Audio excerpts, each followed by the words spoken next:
त्या स्वप्नदृष्टांतामध्ये नर्मदा मैया आली. पांढरं असं पूर्ण घातलेलं.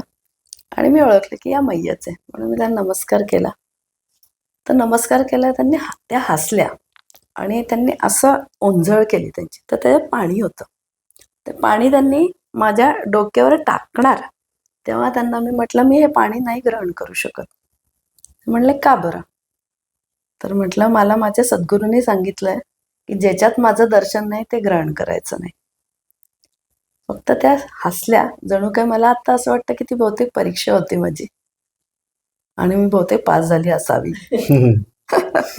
आणि असं म्हटलं त्यांच्या उंजळीमध्ये सद्गुरूंचं दर्शन झालं. ते त्यांनी जल माझ्या डोक्यावर केलं आणि माझ्याकडे बघितलं आणि थांबले आणि मला म्हणतात, आप फिर आ गई. बापरे. तर मी त्यांना म्हणलं, नाही मैं तो पहली बार आई हूँ. म्हणे, नहीं म्हणे, आप तो कर चुकी है परिक्रमा, हमने देखा है म्हणे आपको. दुसऱ्या दिवशी काय होणार हे मला आधी दिसायला लागलेलं. म्हणजे आदल्या दिवशी झोपले की मला समोर सगळं दिसायचं. झोपेत नाही, व्यवस्थित जागी असताना 2-3 जणांनी मला सांगितलं की आपको मालूम नहीं आपके साथ कौन कौन चल रहा है. स्नेहलताई, मला असं विचारायचं आहे की दीनानाथजींबरोबर तुम्ही देखील नर्मदा परिक्रमा केलीत, तेव्हा तुम्हाला परिक्रमेत काही वेगळे अनुभव आलेत का? नर्मदा परिक्रमा हे माझ्यासाठी पण खूप विशेष आहे आणि मला अनुभव शेअर करायला नक्की आवडतील. सगळ्यात आधी सांगायचं जर झालं तर ॲज अ स्त्री म्हणून जसं सगळ्यांचं आहे तसंच आपलं पण चालू आहे, त्यात काही वेगळं नाही आहे.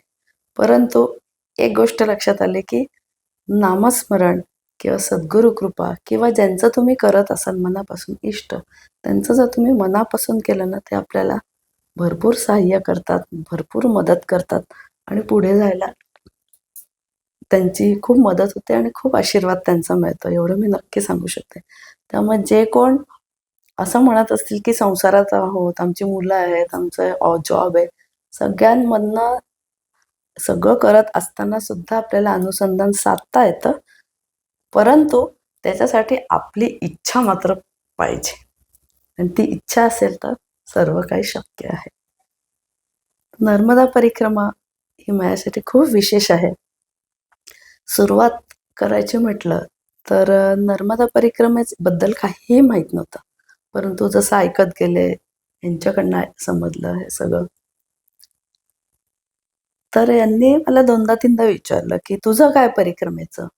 मी म्हटलं, माझं काहीच नाही. म्हटलं, जोपर्यंत त्यांच्याकडनं येत नाही तोपर्यंत मी काय ठरवत नाही. आणि त्यावेळेस ज्ञानेश्वरीचं रीडिंग वगैरे चालू होतं.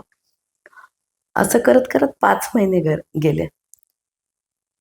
एका दिवशी असं हे बऱ्याचदा आमचं व्हायचं की काय झालं तुझं काय, तू येणार आहेस का नाही, हेच उत्तर माझं नेहमी असायचं. असं करत 5 महिने गेले. एक दिवस एक स्वप्नदृष्टांत झाला. त्या स्वप्नदृष्टांतामध्ये नर्मदा मैया आली. पांढरं असं पूर्ण घातलेलं. आणि मी ओळखलं की या मैयाच आहे, म्हणून मी त्यांना नमस्कार केला. तर नमस्कार केला, त्या हसल्या आणि त्यांनी असं ओंजळ केली त्यांची. तर त्याच्यात पाणी होतं. ते पाणी त्यांनी माझ्या डोक्यावर टाकणार, तेव्हा त्यांना मी म्हटलं, मी हे पाणी नाही ग्रहण करू शकत. म्हणले, का बरं? तर म्हटलं, मला माझ्या सद्गुरूंनी सांगितलंय की ज्याच्यात माझं दर्शन नाही ते ग्रहण करायचं नाही. फक्त त्या हसल्या. जणू काय मला आता असं वाटतं की ती बहुतेक परीक्षा होती माझी आणि मी बहुतेक पास झाली असावी. आणि असं म्हटलं त्यांच्या उंजळीमध्ये सद्गुरूंचं दर्शन झालं. ते त्यांनी जल माझ्या डोक्यावर केलं. हा स्वप्न दृष्टांत सांगायला खूप छान आहे, मस्त आहे, परंतु त्याचा अर्थ काय? तर अर्थ सांगणार कोण? ज्यांना माहिती अर्थ तेच सांगणार. सरळ जाऊन स्वामींपाशी उभी राहिली. म्हटलं, स्वामी असं असं झालेलं आहे आणि तुम्हाला माहिती आहे. म्हटलं, तुम्हाला काय सांगायचं माझं स्वप्न, असं असं सगळं स्वप्न झालेलं आहे, असं सगळं आहे, तर काय याचा अर्थ काय आहे? तर त्यांनी मला एक गोष्ट सांगितली. ते म्हणले, त्याचा अर्थ असा आहे की तुझी कुठल्या तरी जन्मामध्ये ऑलरेडी परिक्रमा झालेली आहे, तर तुला परिक्रमा करायची आवश्यकता नाही. परंतु ते म्हणाले की हा निर्णय मी तुझ्यावर सोपवतो. तू जो निर्णय घेशील तो मला मान्य आहे, त्यामुळे तू ठरव काय करायचं ते. ठीक आहे, मी पण 2 दिवस घेतले.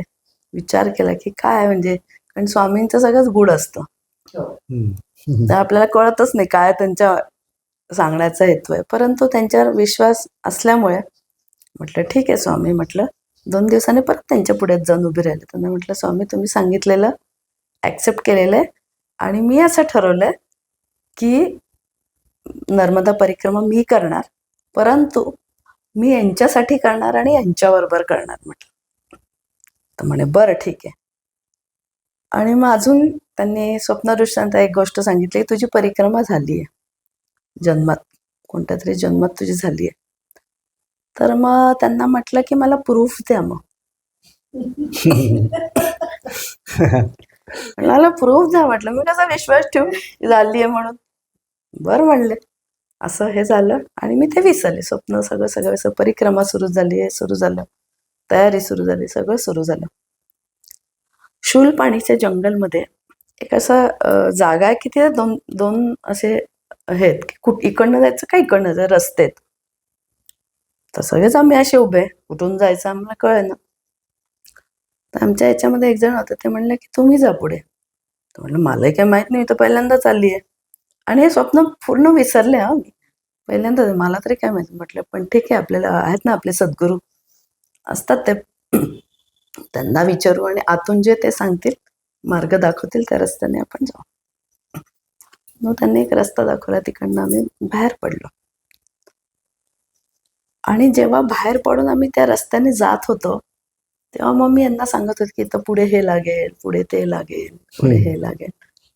तेव्हा हे असं नाही की, आणि मी म्हणते की मला हे कसं माहीत, मला हे कसं माहीत. तरी त्या स्वामींनी सांगितलेलं जे स्वप्न दिसलं त्याचा आठवण नाही, काही नाही. आणि मग पुढे गेलो आम्ही असं करत करत. आम्ही दोघं होतो, दुपारी साधारण 3:30-4ची वेळ होती. हे म्हणले चल आपण चहा पिऊया आता. एक मंदिर होतं, त्या मंदिरात आम्ही दोघंही गेलो, आपलं हे ठेवलं सगळं आणि बसलो. त्या एक मैयाची आतमधनं बाहेर आल्या, त्या बघायला येतात की किती मूर्ती आहे, कारण नर्मदा परिक्रमा मूर्ती म्हणून त्याचं हे करतात, किती मूर्ती आहे म्हणून ते बघायला आल्या. आणि माझ्याकडे बघितलं त्यांनी, आणि माझ्याकडे बघितलं आणि थांबल्या आणि मला म्हणतात आप फिर आ गई. बापरे. तर मी त्यांना म्हणलं नाही, मैं तो पहली बार आई हूँ. म्हणे नहीं नहीं, म्हणे आप तो कर चुकी है परिक्रमा, हमने देखा है म्हणे आपको. ते झालं. तिथनं आम्ही पुढे निघालो दुसऱ्या तीरावर आलो. दुसऱ्या तीरेवर असं झालं की मेन रोडवरनं आम्ही जात होतो. साईडला एक टपरी होती, अशी चहाची टपरी, यंग मुलं होती तिथे. त्यांनी हाक मारली, मैया जी आइये चाय पिके जाइये. आम्ही क्रॉस करून तिकडे गेलो. बॅग वगैरे होती ती खाली ठेवली, त्याला समोर जाऊन नर्मदे हर असं म्हटलं. नर्मदे हर म्हटलं, त्यांनी माझ्याकडे बघितलं त्या मुलांनी आणि मला म्हणे अरे आप फिर से कर रही है क्या परिक्रमा. तर मी त्यांना म्हटलं नाही, मैंने फिर से नहीं, तो पहली बार कर रही हूँ. नाही म्हणे हमने तो आपका व्हिडिओ निकाला है. आणि मला उत्सुकता, यांनी मला कुठे बघितलं, मला पण एक उत्सुकता होती. तर म्हटलं मुझे दिखाओ फिर वो वीडियो. वो तो मुझे नहीं मालूम पड़ेगा, अब तो नहीं मिल रहा, लेकिन हमने आपका व्हिडिओ निकाला है असं. आणि तिथनं एक अनुभव घेतला, स्वामींना सांगितलं स्वामी बस कळलं जे काय कळायचंय ते. पुढचा प्रवास छान एकदम सुंदर सुरू. परंतु माझा फायदा काय झाला याच्यामध्ये की असं म्हणतात आणि असतंच सगळं तसं की नर्मदा परिक्रमा करताना भयंकर त्रास होतो. म्हणजे आपलं म्हणतं ना प्रारब्ध, पूर्वसंचित जे काय असतं ते सगळं जातं हळूहळू. परंतु आश्चर्य वाटेल की मला परिक्रमेत काही त्रास झाला नाही, कारण माझी आधी झाली होती परिक्रमा. त्यामुळे जे कोण ज्यांना त्रास होता मी खुश असायचे. भोगा भोगा आपलं प्रारब्ध भोगल्याशिवाय काही पर्याय नाही. त्यामुळे तो एक मला अनुभव नक्की सांगावासा वाटेल. आणि म्हटलं तसं की आपल्याला वाटतं की आपण काही करत नाही, परंतु मागच्या जन्मात किंवा याच्यामध्ये आता आपण काही लोक म्हणतात आमचा विश्वास नाही.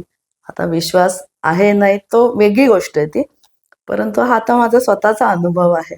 त्यामुळे जेवढं जमेल तेवढं करत राहा, हळूहळू 2 मिनिटं 5 मिनिटं त्याच्यासमोर बसा, साधना करा, तुम्हाला काय नाम दिले ते नामस्मरण करा. अजून एक त्यामुळे स्वामींचे धन्यवाद, सद्गुरूंचे धन्यवाद. आणि एक माऊलींची ओवी मला सांगावीशी वाटेल या ठिकाणी. माऊली म्हणतात, माझं हृदय सद्गुरू जेणे तारिलो हा संसार पुरू, म्हणून विशेष अत्यादरू विवेकावरी. आता एक दुसरा अनुभव सांगते. साधारण परिक्रमा सुरू झाली आणि 15 दिवस झाले असतील, आणि ना दुसऱ्या दिवशी काय होणार हे मला आधी दिसायला लागलेलं. म्हणजे आदल्या दिवशी झोपले की मला समोर सगळं दिसायचं. झोपेत नाही, व्यवस्थित जागी असताना असं दिसायचं. पण माझं कौतुक काही नाही त्याच्यामध्ये, म्हणजे सद्गुरूंची कृपा आहे ती. असं दिसायचं, मैयाचं दर्शन व्हायचं असं. आणि रोज मी या लोकांना सांगितलं आज हे होणार आहे, आज ते होणार आहे असं. आणि एक दिवस असा आला की मैयाने मला सांगितलं हा अनुभव मी तुला देते, पण हा अनुभव कोणाला सांगायचा नाही. सकाळी आम्ही असेच नर्मदा परिक्रमा चालूच होती, चालत होतो. तर विचारलं, आमच्याबरोबर 2 जण अजून होते, त्यांनी विचारलं की आज स्नेहल आज अनुभव नाही सांगितला तुम्ही. म्हटलं आज मला मैयाने सांगितलं अनुभव सांगायचा नाही, अनुभव व्हायचा आहे म्हटलं तो अनुभव. ठीक आहे म्हटलं. तो अनुभव म्हणजे असा होता की स्वप्न दृष्टांताचंच. मैया, नर्मदा मैया, आणि नर्मदा मैयाने असं सांगितलं की उद्या एक गाडी येऊन तुझ्यापाशी थांबेल. त्या गाडीमधनं जे कोण तुला काय देतील त्याला नाही म्हणायचं नाही, सगळं ऍक्सेप्ट करायचं. आणि तीच गाडी तुझ्या जेवणाची सोय करेल. आणि ती मी पाठवली. म्हणजे मैयाचे हे आहे ते सगळे. तर ठीक आहे म्हटलं. आणि आम्ही चालतोय आणि हायवे असा चढ आहे भरपूर, आणि चालायला लागलोय, चालतोय, आणि ऊन आहे, दमलेत सगळे, खूप परिक्रमावासी आहेत लाईनीत. आणि मला पण उत्सुकता, बाई गाडी येऊन माझ्याच पाशी कशी थांबेल. आपल्या एक उत्सुकता असते ना की आता एवढी परिक्रमावासी लोक आहेत आणि ते आपल्या पाशीच कशी येणार गाडी. म्हटलं आता मलाही बघायलाच पाहिजे काय घडतंय ना. असं चालतोय चालतोय चालतोय, गाडीचा आवाज आला मला. म्हटलं आता आहे, आता म्हणजे असे उत्सुकता अगदी इथपर्यंत की काय होणार आहे, काय होणार आहे. ती गाडीची थेट आली, थेट माझ्यापाशी येऊन थांबली. नर्मदे हर मैयाजी, म्हटलं नर्मदे हर. आणि तो जो ड्रायव्हर होता गाडीतला, तो मैयानी मला दाखवला होता की हा ड्रायव्हर असेल म्हणून. तर मग त्या ड्रायव्हरला बघितलं आणि ओळखलं, म्हणजे तीच. आतमध्ये एक सद्गृहस्थ बसले होते, त्यांनी मला सांगितलं मैयाजी पाणी लोगे क्या. म्हटलं हा, कारण ते आठवत होतं की मैयाने कुठल्या गोष्टी नाही म्हणायचं नाही. मैयाजी बिस्कुट लोगे क्या. हा, घेतलं. कहाँ तक जाओगे अभी, भोजन का क्या है. तर म्हटलं की आगे आश्रम होगा ना, वहां पे हम भोजन करेंगे. ठीक आहे म्हटले, अच्छा आप आ जाओ फिर. आणि त्यावेळेस परिक्रमावासी होते, सगळ्यांना तहान भूक लागली होती, आणि म्हणजे होतं पाणी पण कमी कमी होतं, भूक पण लागली होती. आणि त्यावेळेस म्हणजे आज पाणी आणि बिस्किट होतं. तर मला असं वाटलं की I am the richest person in the world. आणि असं एक प्राऊड फिलिंग होतं की अरे आपल्या सद्गुरू आपल्या पाठी किती आहेत आणि किती काळजी घेतात ते आपली, आपल्याला कल्पना सुद्धा नाही. आणि त्यांना काय अपेक्षित आहे, फक्त नामस्मरण बस, बाकी त्यांना काहीही नकोय. ती गाडी गेली पुढे, आणि मग ते परिक्रमावासी मग त्यांना बिस्किट, 2-2 बिस्किट, पाणी असं दिलं. नर्मदेवर म्हटलं चालतोय पुढे. ही 9:30-10ची गोष्ट. चालतोय चालतोय चालतोय, 1 वाजला. जंगल, शूलपाणी जंगल, आश्रम नाही, काही नाही काही नाही. 1:30 वाजला, काही नाही, भूक लागलेली. काय हे काय होणार. मैयांनी सांगितलं ना ते सोय करेल म्हणून, काहीच नाही अजून. 1:45 झाले, 2 वाजले, तरी काही पत्ता नाही. असं जात जात असताना तीच गाडी अशी वळून साईडला येऊन थांबली. नर्मदे हर मैया जी, नर्मदे हर, आइए बैठ जाइए, आपको भोजन करवाते हैं. आणि मग मला म्हणे की आप कहाँ पे भोजन करने वाली थी. म्हटलं आश्रम में. म्हणे हम तो गाड़ी से देख के आगे तो एक भी आश्रम नहीं है. म्हणजे मैया किती काळजी घेते म्हणून तिला मैया म्हणतात, आई म्हणतात. आणि मगाशी उल्लेख केला तसं खाली बसलो मी. मिरचीची लोणचं, मिरचीचं भाजी, सगळं तेच मिरचीचं होतं. आनंद होता, काही दुःख बिख्ख काही नव्हतं. मग त्या मैया आल्या तिथे, नर्मदा मैया. त्यांनी आमच्या सगळ्यांच्या डोक्यांना असा हात फिरवला प्रेमाने. आणि त्या समोर आम्ही बघत होतो, त्यांना पण असं प्रेम असं येत होतं जणू काही.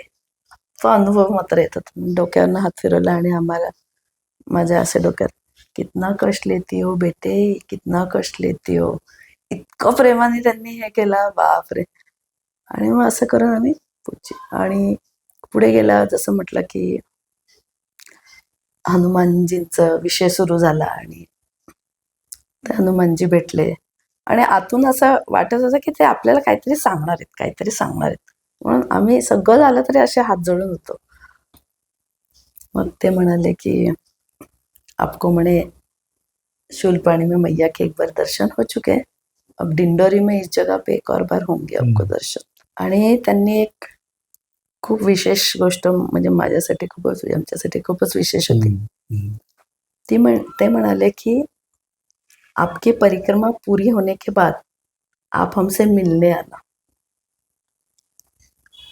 आणि नुसतं आधी असं म्हणून ते थांबले, एक सेकंद पॉज केला आणि म्हणाले की आप हमसे मिलने आना. कहाँ पर? हनुमानगडी, अयोध्या. त्यामुळे हनुमानजींनी प्रत्यक्ष आमंत्रण केलेलं आहे, परंतु योग अजून आलेला नाही. परिक्रमेमध्ये खूप अनुभव आलेत, भयंकर अनुभव आलेले आहेत.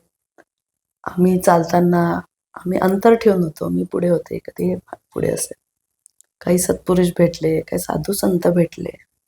आणि ते असे बघून 2-3 जणांनी मला सांगितलं की आपको मालूम नहीं आपके साथ कौन कौन चल रहा है, आपको बहुत बहुत आशीर्वाद. काही सत्पुरुषांनी, साधू होते, त्यांनी सांगितलं की आपको किसी चीज की चिंता करने की आवश्यकता नहीं, आप जो बोलोगे वो होने वाला है. आणि भयंकर आशीर्वाद, भरपूर भरपूर आशीर्वाद घेऊन आम्ही ती नर्मदा परिक्रमा पूर्ण केली. आणि ती त्यांच्या कृपेने एवढं नक्की आहे. आणि ह्या ह्याच्यातनं अजून एक माऊलींची ओवी आहे मला, जी आठवली आता, आणि त्यांनाच विचारून सांगतो. अर्थात आपल्याला ते आठवायला पण त्यांचीच कृपा लागते. की आपण जर स्वतःला भक्त म्हणत असू, पर त्यांचं भक्ती आहे आपण म्हणत असू, तर जेव्हा आपला विश्वास कुठेतरी डगमगतो, तेव्हा ते एक वचन सांगतात आपल्याला, माझ्या भक्ता आणि संसाराची चिंता, असं क्वेश्चन मार्क त्यांनी विचारलाय. आणि ते जोरात म्हणतात की तुम्ही भक्त म्हणता, संसारामध्ये अडचणी येतात, हे होतं, पण तुम्ही भक्त जर मला म्हणतात की मी भक्त आहे तुझा, तर ते मोठ्याने म्हणतात, माझ्या भक्त आणि संसाराची चिंता, का समर्थाची कांता कोरांना मागे. माझे भक्त आहे आणि तू संसाराची चिंता करतोस, मग असला भक्त आहेस तू. त्यामुळे भक्त होणं एवढं इझी नाहीये. त्यासाठी खूप परीक्षा द्याव्या लागतात. आणि त्यासाठी मात्र आपल्याला आपलं नाम, आपला विश्वास, आपली भक्ती, आपली श्रद्धा, डिटर्मिनेशन, डेडिकेशन, हे सगळं मदत करतं. त्यामुळे आपली जर इच्छा असेल तर सर्व काही साध्य आहे. अशी एकही गोष्ट नाही जी आपण करू शकत नाही. तुम्हाला परिक्रमेत एकांनी सांगितलं की तुम्हाला नर्मदेचं नंतर दर्शन होणार आहे, तर दिंडोरीला ते दर्शन झालं का तुम्हाला? हो, झालं दर्शन. आणि दिंडोरीला जे दर्शन झालं तुम्हाला, ते कोणत्या स्वरूपात होतं नक्की? त्या अशा मैयाच्याच स्वरूपात होत्या. आम्ही असे दोघं चाललो होतो, महेश्वर आणि मंडलेश्वरच्या त्या एरियामधले. सकाळचीच गोष्ट आहे, अशी सकाळी चाललो होतो आणि समोर एक मैया दिसत होती. आणि मी म्हटलं त्या असं, कारण सतत नाम आणि दुसरे काही उद्योगधंदे नसते, कुठले विचार येत नाही आपल्या मनामध्ये. लांब एक मैया चाललं होतं. मी म्हटलं, आम्ही दोघं होतो बरोबर, म्हटलं त्या नर्मदा मैया आहेत. तर मग आमचं हे म्हणले, तुला सगळीकडेच नर्मदा मैया दिसते. म्हटलं हो, माहित नाही मला, आतून ते फील, म्हटलं या मैयाच आहेत. म्हटलं ठीक आहे, बघू. तर लांब होत्या, त्या काय जवळ नव्हत्या. करत करत आम्ही पुढे गेलो. त्या मैया अशा याच्यामध्ये होत्या, ते फाटके याच्यामध्ये होते, फाटके कपडे, साडी वगैरे अशी, केस पीस असे. आणि नर्मदे हाकरून मी पुढे गेले, तर मला असं वाटलं ना, काहीतरी आपण द्यावं. म्हणून परत मी वळल्यानंतर म्हटलं नर्मदे हर. माझ्याकडे बिस्किट होतं त्यावेळेस. बिस्किटाचे पुढे आपल्या नर्मदा किनारी किंवा मिळतात, ते देतात आपल्याला. एक बिस्किटाचा पुडा होता म्हणून मी नर्मदे हर करून त्या मैयाला द्यायला गेले. तर मैयाने अशी हे केली ओंजळ. युजली सगळे हातात घेतात, कोणीच असं घेत नाही. त्या मैयाने असं केलं, मला वेगळं वाटलं जरा असं. मी दिलं म्हणजे झालं, त्यावेळेस देणं झालं. परत पुढे गेलं आणि असं मला वाटलं की नाही, आपल्याला अजून काहीतरी द्यायचंय, अजून पूर्ण दिलं नाही आपण. मग मी बॅगेमध्ये चेक केलं तर मला ॲपल सापडलाय का. त्या ॲपल मग परत मैयाला नर्मदे हर केलं आणि परत परत मैयाने ओंजळ. असं करून आम्ही पुढे निघाला. एक हॉटेलसारखं एक होतं, त्या सेवा देत होते. आम्ही तिथं जाऊन बसलो दोघंही. आणि त्यानंतर आमच्याबरोबर एक स्वामी स्वरूपानंद म्हणून आम्हाला भेटलेले, तर ते पण परिक्रमेत होते. ते येऊन आम्हाला भेटले तिथे. तर मला म्हणे की मैया जी आपको हुए की नहीं, म्हणे मैया जी के दर्शन. म्हटलं वो पीछे थी वो मैया ही थी ना.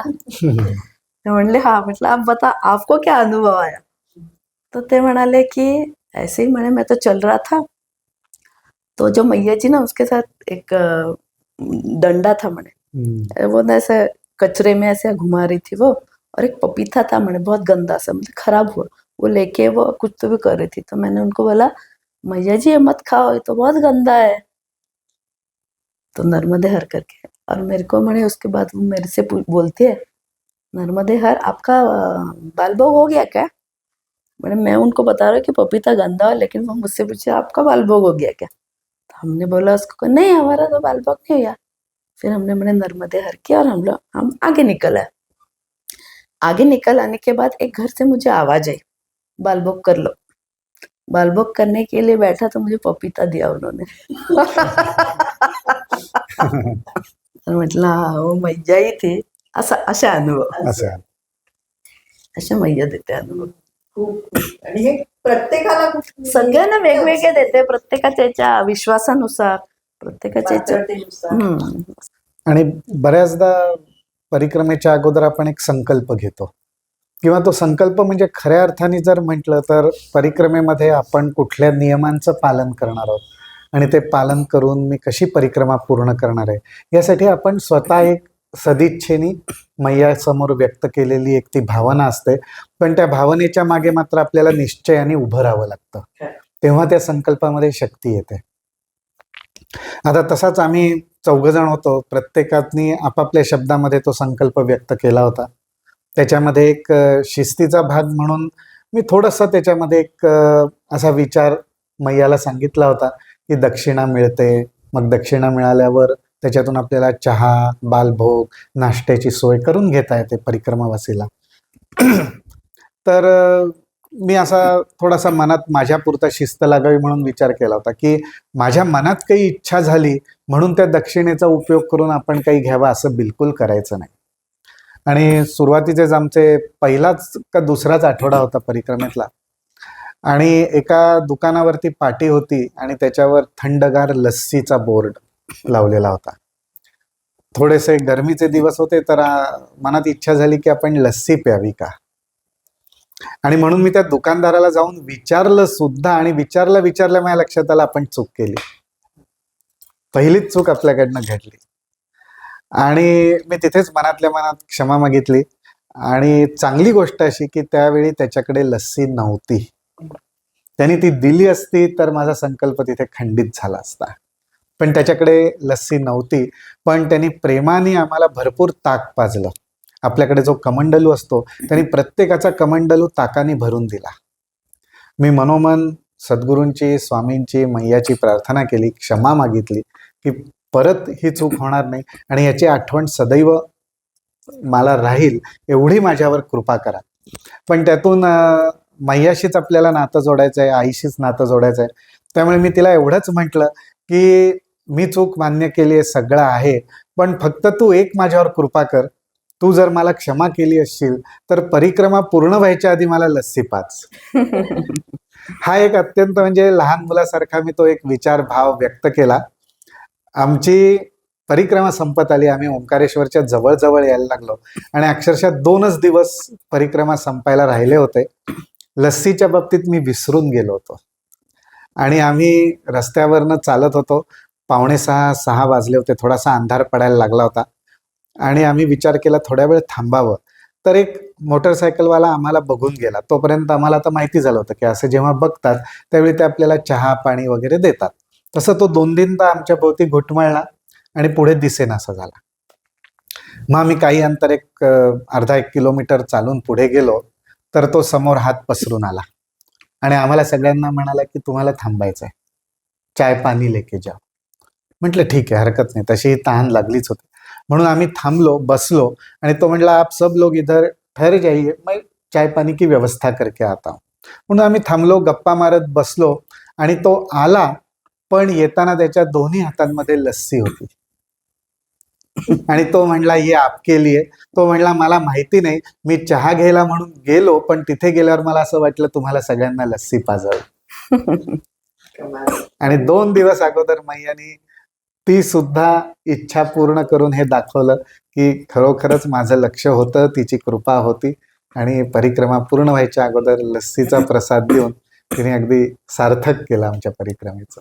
असाही एक अनुभव. आणि आता स्वामींचा आपण सुरुवात स्वामींपासून केली, तर एक मी फक्त स्वामींचा एक अनुभव शेअर करते आणि मग थांबूया. आम्ही ऑस्ट्रेलियात ॲडलेडलाच होतो.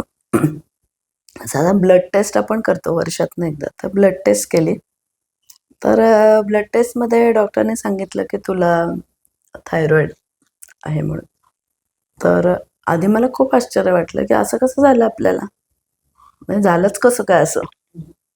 थेट येऊन स्वामींपाशी उभे राहिले. म्हटलं स्वामी असं असं झालंय, पण मी कुठलीही गोळी घेणार नाही. त्यांनी गोळ्या वगैरे लिहून दिल्या तर, पण म्हटलं मी कुठली गोळी घेणार नाही, तुम्हाला माहिती आहे चांगल्या प्रकारे, तुम्ही असं कसं केलं म्हटलं. हे असं थोडी नाराज झाली मी त्यांच्या, रडले वगैरे. म्हटलं मला माहित नाही, म्हटलं मला ह्याच्यामध्ये पडायचं नाहीये, मला ह्याच्यातनं बाहेर काढा म्हटलं, आणि मी कुठलीही गोळी घेणार नाही. म्हटलं माझा तुमच्यावर 100% विश्वास आहे, तुम्ही जे सांगाल ते मी करीन. मला म्हणले करशील बघा. म्हटलं हो सांगा तुम्ही, म्हटलं तुम्ही जे सांगाल ते मी करीन. तुला वर्षभर करायचंय, करशील का? म्हटलं हो वर्ष का, तुम्ही जे सांगाल ते मी करीनच म्हटलं, 100% हे माझं वचन आहे म्हटलं तुम्हाला.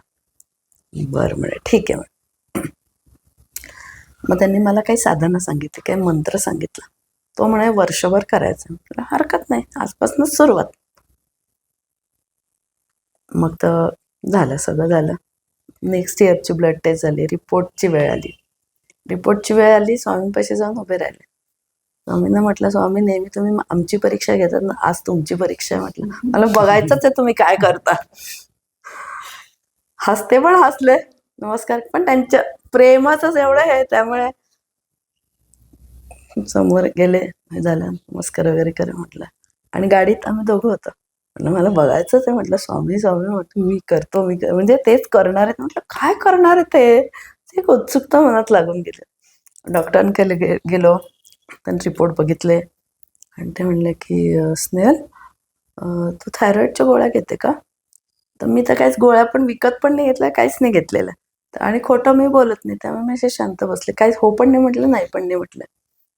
आणि मग रिपोर्ट मला म्हणलं की बंद कर तू त्या गोळ्या, कारण म्हणे तुला थायरॉइडच नाहीये. असं म्हटलं अक्षरशः धारा. घरी आलो मी, स्वामींसमोर उभी राहिले. म्हटलं स्वामी मला आज पटलं की तुम्हाला स्वामी समर्थ का म्हणतात. अनुभव म्हटलं तुम्ही दिलेला आहे. आणि आज आत्ताच्या क्षणी जवळजवळ 7-8 वर्ष झाली आहेत. त्यांच्या कृपेने त्यांनी तारून दिलेलं आहे. आणि असे हे स्वामी आहेत जे मला फुल प्रोटेक्शन देत असतात आणि त्यांच्यावर मी पूर्णपणे अवलंबून आहे. दीनानाथजी, स्नेहलताई, आज तुम्ही दोघं इथे आलात. नर्मदा परिक्रमा करतानाचे तुमचे खूप छान असे अनुभव तुम्ही सांगितलेत. गुरुची कृपा असेल तर गोष्टी किती सोप्या होतात आणि गुरुला किती महत्व आहे हे तुम्ही खूप छान समजावून सांगितलं. तसं ज्ञानेश्वरीचा अर्थ तुम्ही 1-2 ओव्यांमधूनच इतका सुरेख असा लोकांपर्यंत म्हणजे एक्सप्लेन केलात. तर खूप खूप आभार तुमचे की तुम्ही आज इथे आलात आणि हे सगळ्यांना ज्ञान दिलं. तुमचा हा अनुभव ऐकल्यावर मला नक्की असं खात्री आहे की काही जणांना नर्मदा परिक्रमा करायची इच्छा नक्की होईल. कारण जेव्हा तुम्ही परिक्रमा करता तेव्हा मैया कुठल्या ना कुठल्या रूपात तुम्हाला दर्शन देतेच आणि तो एक खूप छान अनुभव असतो. तुम्हाला मोठी शक्य नसेल 3.5-4 महिन्याची तर पंचक्रोशी जी एक 90-100 किलोमीटरची असते ती तरी करा. पण एक तो अनुभव सगळ्यांनी आयुष्यात एकदा तरी घ्यावा अशी मी सगळ्यांना विनंती करते. धन्यवाद. मला आपण सर्वांनी ही संधी दिली. स्वामींच्या आठवणी, मैयाच्या आठवणी, माऊलींबद्दल, सद्गुरूंची आठवण काढता आली, याबद्दल आम्हाला सुद्धा तुमच्या सर्वांचे आभार मानावेसे वाटतात. स्वामींचा जय जयकार करतो. अनंत कोटी ब्रह्मांड नायक राजाधिराज योगीराज सच्चिदानंद सद्गुरु श्री अक्कलकोट स्वामी समर्थ महाराज की जय. नर्मदे हर, नर्मदे हर, नर्मदे हर.